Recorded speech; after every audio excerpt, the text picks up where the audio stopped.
इस महत्वपूर्ण प्रेस वार्ता में उपस्थित हमारे पार्टी के नेता माननीय बिहार सरकार के मंत्री विजय चौधरी जी,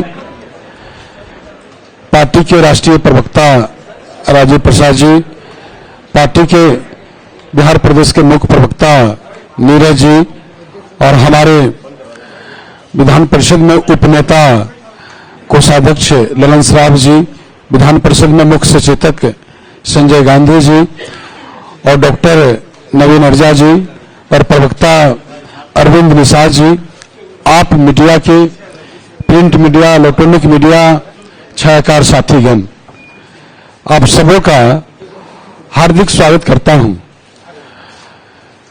नीतीश ने दिखाया, अब देश ने अपनाया। आज केंद्र सरकार द्वारा देश भर में जातिगत गणना कराने का जो ऐतिहासिक फैसला लिया गया है, उसको लेकर ये प्रेस वार्ता है। यह हम लोग के लिए बेहद खुशी और गर्व का विषय है कि बिहार ने जो पहल किया जातिगत गणना को लेकर, जिसको केंद्र सरकार ने पूरे देश भर में कराने का ऐतिहासिक निर्णय लिया है, इसके लिए मैं अपनी ओर से और मैं अपनी पार्टी जनता दल यूनाइटेड की ओर से माननीय प्रधानमंत्री नरेंद्र मोदी जी को बहुत बहुत बधाई और साधुवाद देता हूं और माननीय बिहार के मुख्यमंत्री, यशस्वी मुख्यमंत्री श्री नीतीश कुमार जी को भी बहुत बहुत साधुवाद देता हूं कि उनका जो विजन है, उस विजन को आज राष्ट्रीय स्तर पर लोग माना। तो आज चाहे माननीय मुख्यमंत्री नीतीश कुमार जी का न्याय के साथ विकास हो, चाहे माननीय प्रधानमंत्री नरेंद्र मोदी जी का सबका साथ, सबका विकास, सबका प्रयास, सबका विश्वास को धरातल पर उतारने का, उस पर जो इस कदम में ऐतिहासिक एक कदम होगा, ये मील का पत्थर साबित होगा। इसके लिए और आगे की बात इस विषय पर करने के लिए मैं माननीय मंत्री विजय चौधरी जी को आमंत्रित करता हूं। अध्यक्ष जी और हमारे पार्टी के सभी वरिष्ठ साथी नेतागण और मीडिया के साथियों, जैसा कि हमारे अध्यक्ष जी ने बताया कि मुख्य रूप से जो कल केंद्र सरकार के राजनीतिक मामलों की समिति ने जो फैसला लिया है कि देश की अगली जनगणना जाति आधारित कराई जाएगी, यानी जो अगली जनगणना होगी उसमें जातियों की भी अलग से गणना की जाएगी। उसके बारे में हम समझते हैं कि राज्य सरकार की तरफ से, मुख्यमंत्री की तरफ से और हमारे पार्टी के साथियों की तरफ से और लगभग सभी दलों ने उसका स्वागत ही किया है। और आज भी आपके सामने हमारे अध्यक्ष जी ने पूरे पार्टी की तरफ से और सरकार की तरफ से, तो मुख्यमंत्री जी ने कल ही इसका स्वागत किया है और प्रधानमंत्री जी को धन्यवाद दिया है। आज हम मुख्य रूप से बात करेंगे कि जब केंद्र सरकार ने अपनी इच्छा जाहिर कर दी है या कल अपना फैसला सुना दिया है कि अगली जनगणना जाति आधारित होगी, तब जो विपक्षी पार्टियां हैं, चाहे कांग्रेस हो या राजद हो या अन्य कोई दल हो, ये जो जबरदस्ती श्रेय लेने का पाखंड कर रही हैं, हम उसके बारे में आपसे बात करना चाहते हैं। और जब आप पूरे घटनाक्रम पर गौर करिएगा, तब आपको सारी स्थिति स्पष्ट हो जाएगी कि इसमें इनकी क्या भूमिका रही है।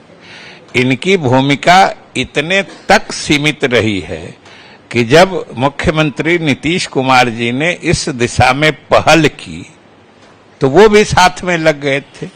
हम ऐसा भी नहीं कहते हैं कि कोई वो विरोध कर रहे थे, लेकिन किसी चीज को समर्थन देना और किसी चीज की शुरुआत करना या नेतृत्व करना, इसमें बहुत आसमान जमीन का फर्क होता है।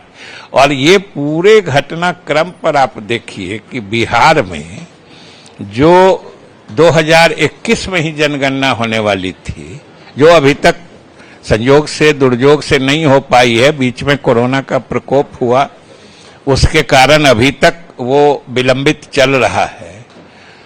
उसी समय जब जनगणना होने वाली थी तो 2019-20 में ही सबसे पहले देश में नीतीश कुमार जी के नेतृत्व में बिहार की तरफ से ये आवाज गई थी कि 21 वाली जनगणना जाति आधारित हो।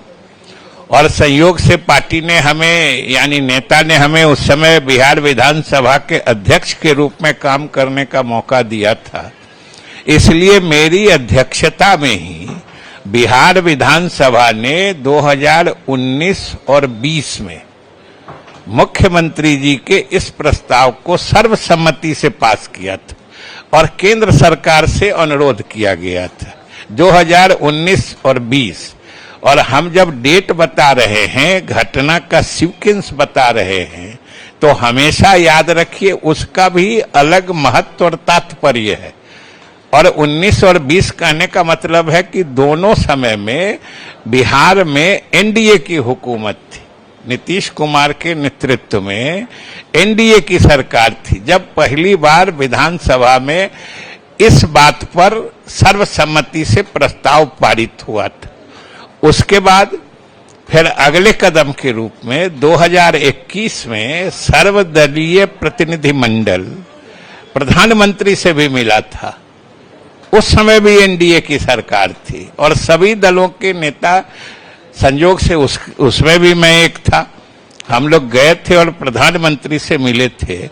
और प्रधानमंत्री के तरफ से सिर्फ इतना संदेश आया था कि भाई अभी तो जो उस समय तक 21 जनगणना के बारे में पद्धति या प्रक्रिया चल रही थी वो काफी बढ़ चुकी थी, यानी जो उसके फॉर्म होते हैं वो छप उप चुके थे। इसलिए उन्होंने कहा कि खबर दिया था, संदेश मुलाकात के बाद हम लोग की जो मुलाकात हुई थी, जो उसमें बात आगे बढ़ गई है। हम इसमें देखते हैं कि अब इस स्तर पर क्या किया जा सकता है और राज्य सरकार चाहे तो अपने स्तर से कर सकती है। उस आधार पर मुख्यमंत्री जी के पहल पे जो हुआ, राज्य ने अपने संसाधनों पर जाति आधारित गणना कराने का फैसला किया। साथ ही उसमें हर परिवार, हर व्यक्ति के आर्थिक स्थिति का भी अध्ययन का समावेशन किया। और उन सब पर ये भी डेट याद रखिए कि जून 2022 में पहली दफा मंत्रिपरिषद की बैठक में निर्णय हुआ कि बिहार में जाति आधारित गणना कराई जाएगी। और वो तिथि भी इसलिए महत्वपूर्ण है कि उस समय भी बिहार में एनडीए की हुकूमत थी, जून 2022। और ये सरकार में आए थे हम लोगों के साथ अगस्त में, 10 अगस्त को वो सरकार बनी थी। इसलिए कोई फैसला, कोई मामला ऐसा नहीं था जो इनकी पहल या इनके जोर लगाने से हुआ था। सारा फैसला, सब कुछ पहल और उसमें नेतृत्व नीतीश कुमार का था और सरकार एनडीए की थी।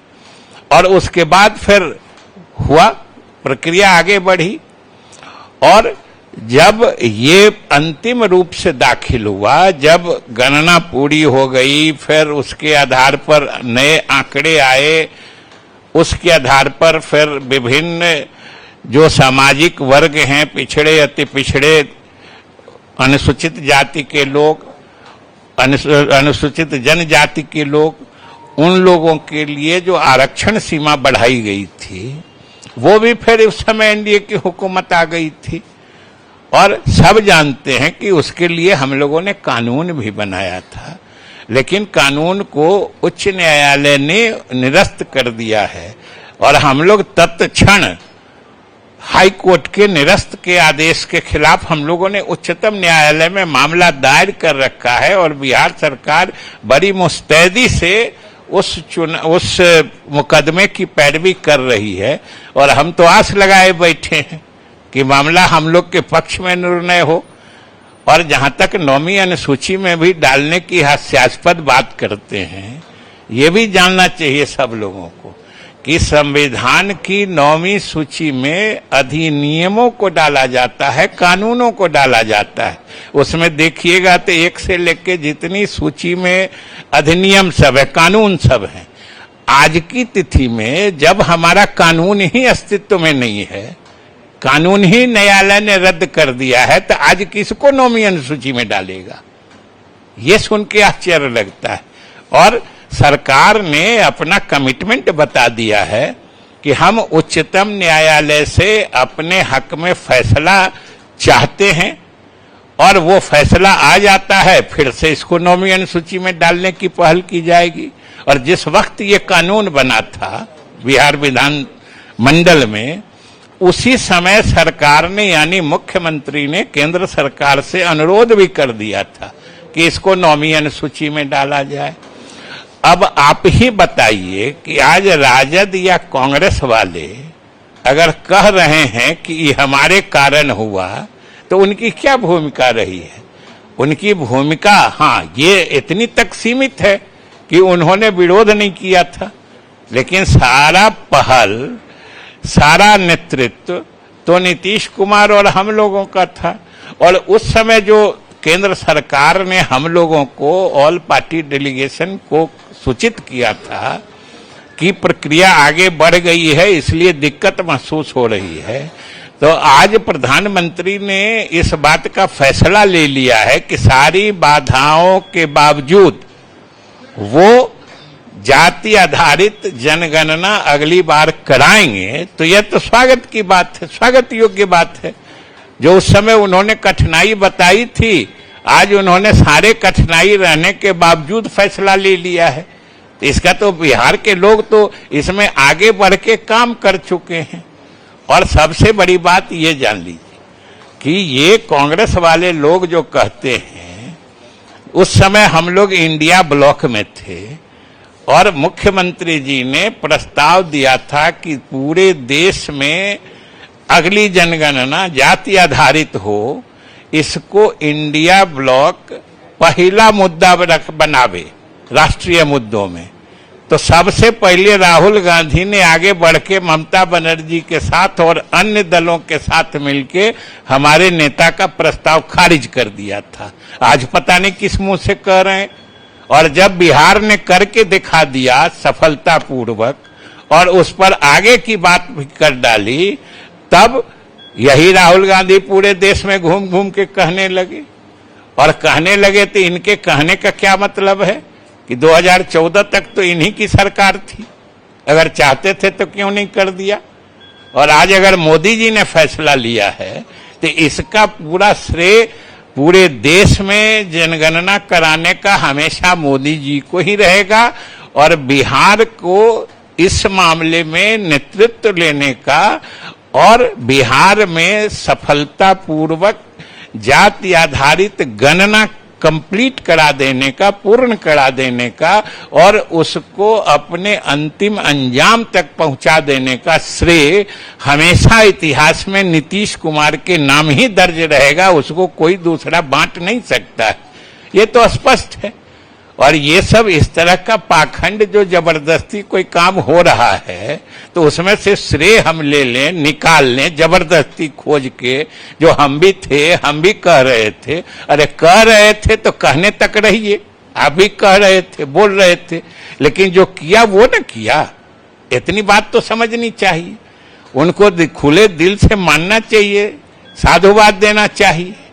इसलिए हम सिर्फ यही कहना चाहते हैं कि सब लोगों को खुले दिल से पूरे देश में जाति गणना कराने का श्रेय प्रधानमंत्री को और बिहार में इसको सफलतापूर्वक अंजाम देके पूरे देश को दिशा दिखाने वाला, रोशनी दिखाने का काम का श्रेय नीतीश कुमार को जाना चाहिए।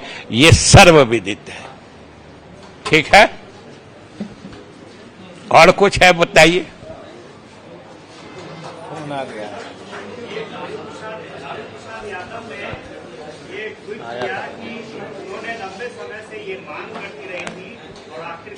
हम तो उसी लंबे समय की बात कहे ना, वो भी लंबे समय तक केंद्रीय सरकार में रहे थे।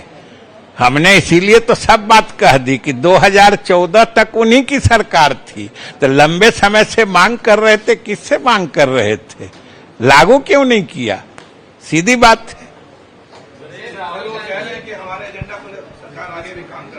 हम तो अभी इतनी देर सुनाया ना आपको, ये एजेंडा किसका था?